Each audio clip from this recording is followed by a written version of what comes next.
Dear Mr. Jayden, it is with regret that I must inform you that your employment with the company has been terminated. The reasons behind this decision are not being disclosed at this time, as the focus should be on the resolution rather than the specifics. Reflecting on my impending retirement, a young manager recently assumed control of my department and unexpectedly informed me of my termination.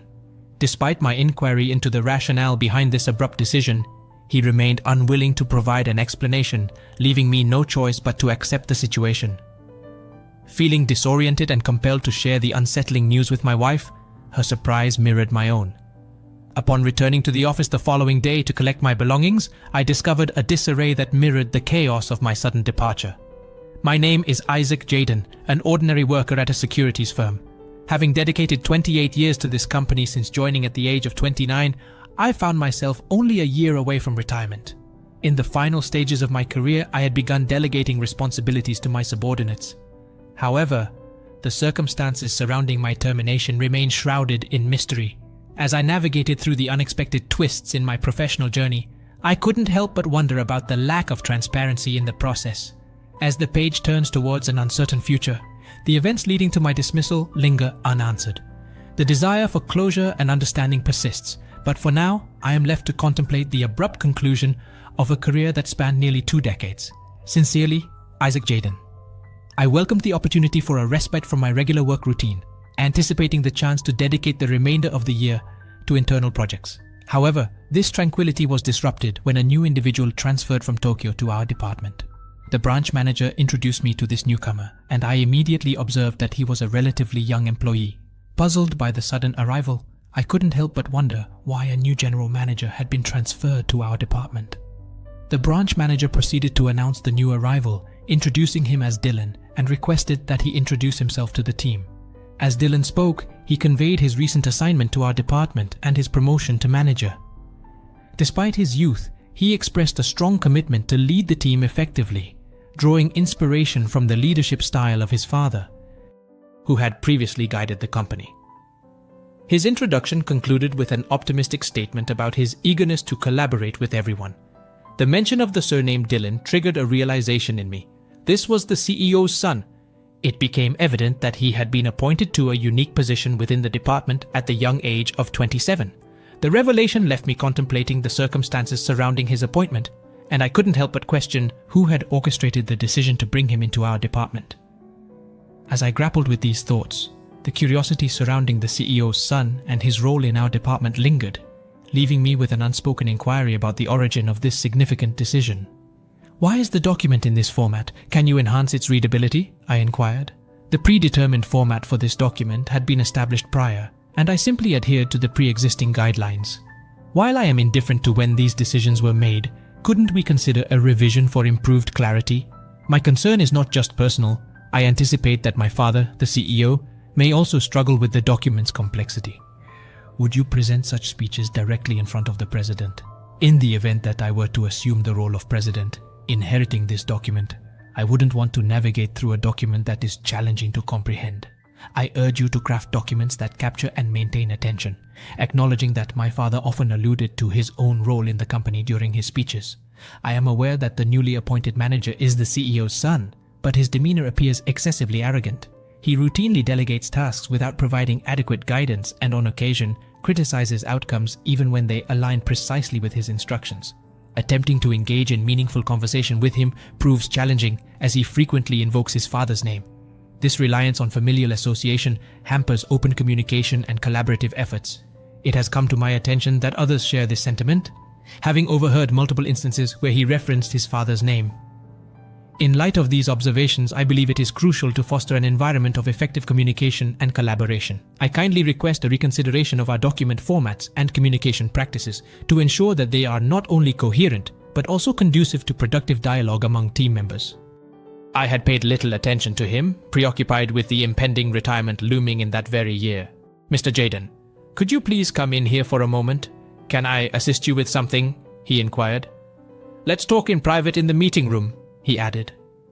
Following my lunch break, I returned to my desk to resume my work, only to be immediately summoned by the manager.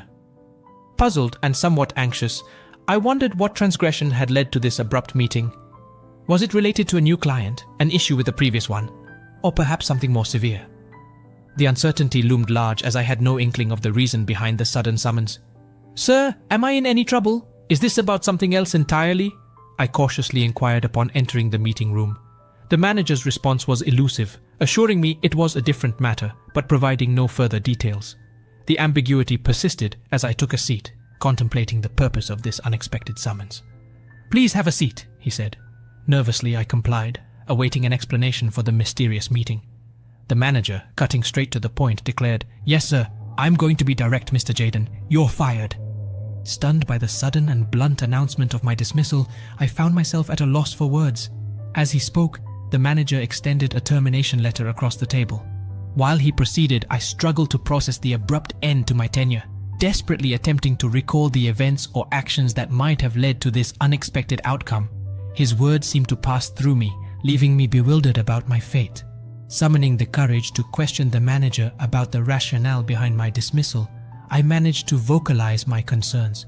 However, my inquiries were met with a lack of specificity as the manager merely asserted, "This matter has already been decided."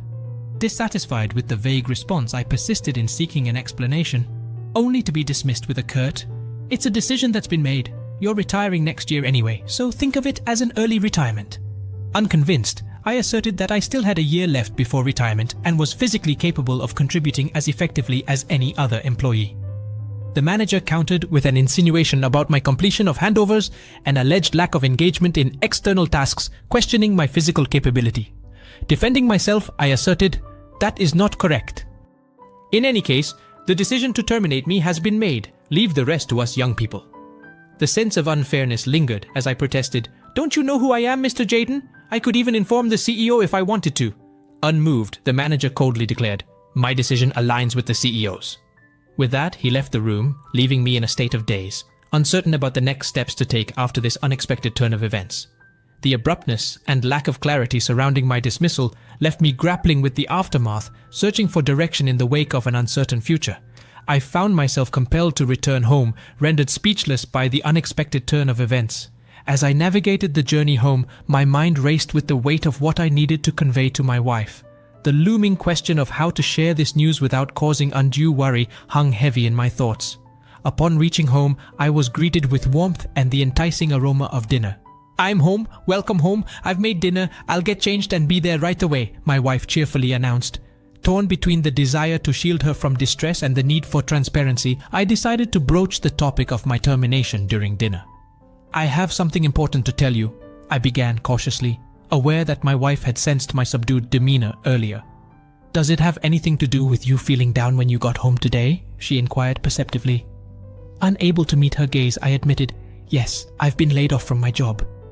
I couldn't help but look down, bracing myself for the disappointment I anticipated would reflect in her eyes. To my astonishment, her response took me by surprise. "I'm so happy you have left your company at last," she exclaimed, exuding an unexpected joy. The contrast between my apprehension and her elation left me momentarily bewildered. Seeking confirmation, I looked up, and her smiling face greeted me, radiating an inexplicable sense of contentment. "You put in so much effort. Let's take it easy from now on," she suggested, her positive outlook eclipsing any potential disappointment. As I observed my wife's genuine happiness and lack of resentment for my abrupt dismissal, a wave of relief washed over me. In her understanding and support, I found solace amidst the uncertainty of what lay ahead. "I'm off to work," she said. "Have a safe journey. I'm just going to get my stuff, and will return early." The following day, I headed to the office to collect my belongings. As I stepped into the familiar workspace, an unusual atmosphere hung in the air. Questions loomed in my mind. What had transpired? And who or what was responsible for this abrupt change? The identity of the culprit or the cause behind the unsettling vibe eluded me. As I traversed through the office, a phone call disrupted the already tense atmosphere. "There's a phone call for you, sir," a colleague informed me. Another call in these circumstances? The concern deepened as I approached my floor, finding the manager in a state of panic. What's happened this morning?" I inquired, sensing an urgency in the air.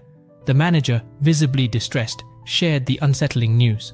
"I just heard that our major clients are calling to cancel their contracts one by one, and we don't know why," he explained. Perplexed, I sought clarification from a colleague to understand the magnitude of the issue. According to my colleague, there had been a series of cancellations by large clients throughout the day. The individuals responsible for managing each major client were frantically trying to uncover the reasons behind this sudden exodus. As the day unfolded, the situation showed no signs of improvement. Despite the collective efforts, the number of cancelled contracts continued to rise. The general manager's face reflected the gravity of the situation, with a noticeable pallor overshadowing his usual demeanor. The persistent uncertainty surrounding the client cancellations had created an atmosphere of tension and unease, leaving everyone in the office on edge. Feeling the need to address the escalating situation, I approached the manager, but he dismissively stated, "I'm not in the mood for this right now. Can we finish this later?" Brushed aside, I proceeded to bid farewell to my colleagues. Amidst the exchanges of pleasantries, the manager's voice reverberated through the room, expressing his concerns. "Are you in contact with them? There will be a significant loss if we get any more cancellations. Do you realize that if that happens, the first people to be fired will be those below you?" he admonished. Despite my efforts to reach out to clients throughout the morning, the gravity of the situation was evident. The manager's frustration escalated and he directed harsh criticism at me. "Consider going directly to the company to apologize. You are completely useless. This is why you can't get promoted. Please be more considerate in your work. If you are supposed to be in charge, you don't need to be so harsh." The barrage of reproach continued, leaving me taken aback by the manager's harsh words. Attempting to defend myself, I asked, "What is the problem?" The manager, however, shut down any attempts at dialogue, retorting, "Are you going to talk back to me? Do it after you have solved this problem." The general manager persisted in his tirade, casting blame and reprimands upon his subordinates, switching targets one after the other. The atmosphere in the room became increasingly tense, with the weight of the impending crisis overshadowing any hope for resolution. Under the circumstances, bidding farewell became an impossibility, prompting me to swiftly pack my belongings and head home. The reality of my termination sank in, leaving me with an acceptance that there was little I could do to unravel the mystery behind my dismissal. Upon sharing the news with my wife, her unexpected laughter set the tone for an unforeseen revelation. "Oh, your company. They actually had numerous contracts with our group companies," she divulged. As the owner of several restaurants under our company's umbrella, she explained that my former employer and her company had multiple contracts. However, she dropped a bombshell. I had been laid off, in part because she had decided to cancel all contracts with my erstwhile employer. Perplexed, I sought clarification. "Why would you do such a thing? Are you sure it's because I was laid off?" I questioned. Her candid response revealed a lack of regard for my former company. Despite the initial politeness of the salesman, her first-hand experience at the company meetings had left her with an impression of closed-mindedness. Seizing the opportunity presented by my job loss, she made the strategic decision to terminate all existing contracts. The revelation left me astonished, but beneath the initial surprise was an unexpected sense of relief. Despite the unfortunate circumstances leading to my departure, my wife assured me that it was an opportune moment to embrace a more relaxed lifestyle. As the chairman of a holding company overseeing renowned restaurants, she had already selected her successor and was ready to hand over the reins. Despite the premature nature of my retirement, she expressed a desire for us to take it easy and spend quality time together. Recognizing the years of hard work I had devoted to the company during my 28-year tenure, my wife's supportive stance and her willingness to transition into early retirement provided solace. Together, we embraced a leisurely lifestyle, marking the beginning of a new chapter in our lives.